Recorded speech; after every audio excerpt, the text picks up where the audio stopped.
I love about him? Oh, his craziness.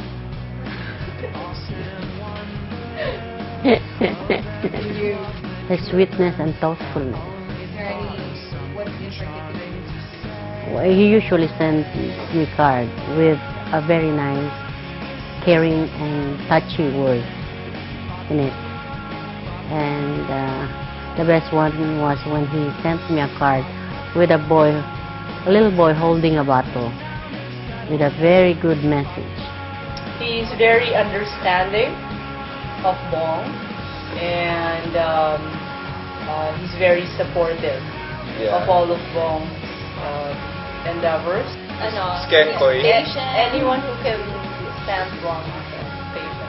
Yeah. A very patient man.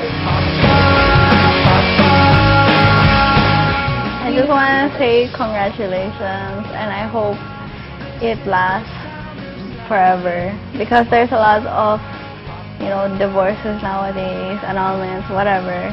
So it's really rare for marriage to last, and I wish it lasts. I only hope and pray that this will be a very lasting union, and hope it will last forever. Okay? That's the one thing that most parents would love their children to have. And I sincerely believe that they can make it through. Okay? Because I know they love each other dearly. To Mark, to my first brother-in-law, welcome to the family. So to Bong and Mark, I wish you the best. It's cliche, but I couldn't want for more for my roommate, my sister, and now our first De Ocampo bride. Congratulations. Hi Mark, congratulations. You're one of us right now na may asawa ka na. Kami meron kami asawa, and we hope na maging katulad mo yung marriage mo, yung katulad ng marriage namin na successful. Tama yun, di ba? Tama yun, Mark. Congrats, pare. Welcome aboard. Sana pumayo kayo at magpakaramihan. Galingan mo. Kailangan mag-abot. Ha? Advice daw, advice. Ano ma-advice mo being a married man for 35 years na? 35 ba? Ano lang? 17 actually, 17. Siyempre, lagi mong alalahanin ng pamilya. Yun lagi yung first and foremost priority ko. Si Alex. Laging priority na yung pamilya. Hindi kami nag-golf. Hindi kami nag-vote-in.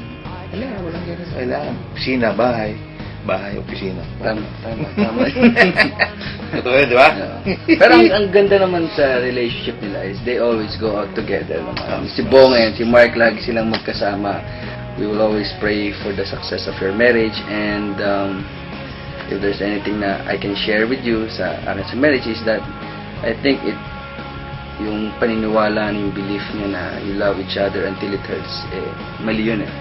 I think it would be best to describe marriage and commitment na yung mga successful na marriage is that these people loved each other, especially when it hurts.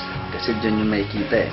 Not just during good times. Mas mahirap magsabi ng I love you during hard times. And I hope that you can cope up with any difficulties na dadaan, because imposible naman wala. And I hope that you can say I love you pa rin after 20, 30 years with all your heart, tulad ng sinabi nyo kanina sa simbahan. And congratulations, and I love you guys. Hope nagustuhan nyo itong video.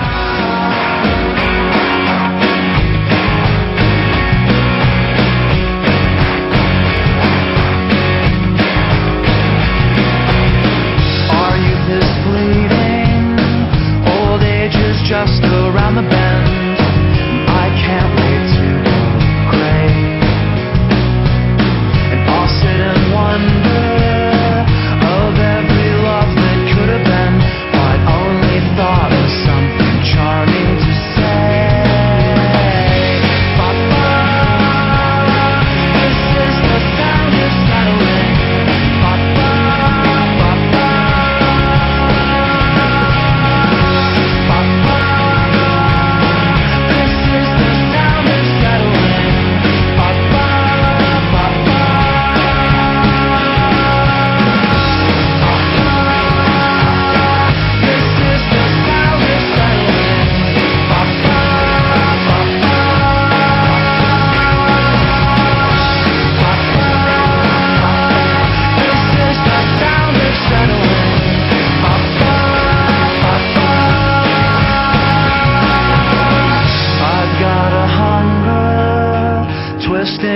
stomach into knots.